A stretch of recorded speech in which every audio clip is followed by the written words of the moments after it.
So same unit 1ல் Gauss law use பண்ணி என்ன கேட்குறாங்க, லைன் கேட்குறாங்க. சரிங்களா, ரோ எல் கொடுத்துட்டா line. So electric field due to line. So diagram line வரையணும். ஸோ வெறும் லைனில் காஸ் லா போட முடியாது, அதனால் அதை சுற்றி ஒரு சிலிண்டர் மாதிரி உருவாக்கிடுறோம். Okay, closed surface. ஸோ இங்கே சைடில் மட்டும்தான் சார்ஜ் இருக்கும், டாப் பாட்டமில் இருக்காது. ஸோ அப்போ இது என்ன ஆயிடுச்சு, டி வந்து என்ன ஆயிடுச்சு, டி ரோ ஏ ரோ ஆயிடுச்சு வித் ரெஸ்பெக்ட் டு ரேடியஸ். ஓகேங்களா. ஸோ சேம் கியூ வந்து என்ன formula, close integral of D dot DS. So Q டிக்கு பதிலாக இப்போது D rho A rho DS போடணும். சேம் கியூவை 3 தான் எழுதணும், சைடு, டாப்பு, பாட்டம்.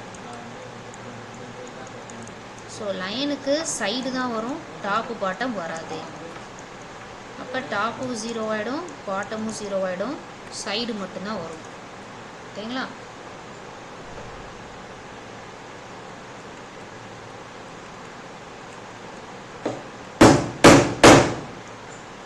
ஸோ இந்த ஏ ரோ வச்சு நம்ம இந்த டிஎஸ் எழுதணும். டிஎஸ்ன்றது என்னது, டிஃபரன்ஷியல் சர்ஃபேஸ் சிலிண்ட்ரிக்கல் கோஆர்டினேட்டில். ஸோ அப்போ டிஎஸ் என்ன வரும், ரோ d5 dz. ஓகேவா. ஸோ ஏ ரோ இருக்கிறனால நம்மளுக்கு d5 dz வரும். d5 வந்தாலே ரோ வரும், அதை நான் சப்ஸ்டியூட் பண்ணுறேன். ஸோ 2 இன்டெக்ரல் வரும், ரோ d5 dz. ஸோ 5க்கு 0 to 2π போடுறேன், இசட்டுக்கு 0 to L போடுறேன். ஸோ முதல்ல வித் ரெஸ்பெக்ட் டு பை பண்ணோன்னா 2 இன்டெக்ரல் இருக்குது. ஸோ 2 இன்டெக்ரல் இருக்குது, டியை நான் காமனாக வெளியே எடுத்துட்டேங்க. டி இருக்கு இல்லையா, அந்த டி அங்கேயே தான் இருக்குது, அந்த டியை நான் காமனாக இங்கே வெளியே எடுத்துட்டேன். ஸோ ஃபஸ்ட்டு நான் 0 to L டிஇசட் அப்படியே வச்சுட்டு 0 to π dπ, இந்த ரோவும் வெளியே வந்துருச்சு. ஸோ இதுக்கு இசட்டுன்னு வரும், இதுக்கு பையின்னு வரும். ஸோ பைக்கு தான் 2π.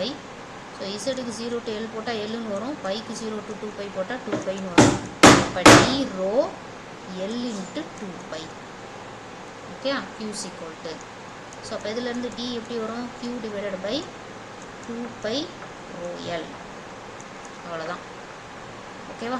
ஸோ q பை எல்லுன்றது என்னது அப்படின்னா ரோ எல்.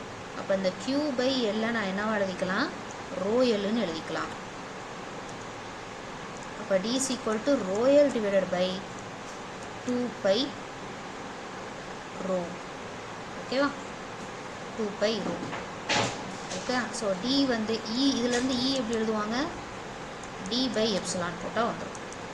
இப்போ rho L divided by 2π epsilon ரோன்னு போட்டால் e வந்துடும். அவ்வளோதான். ஓகே.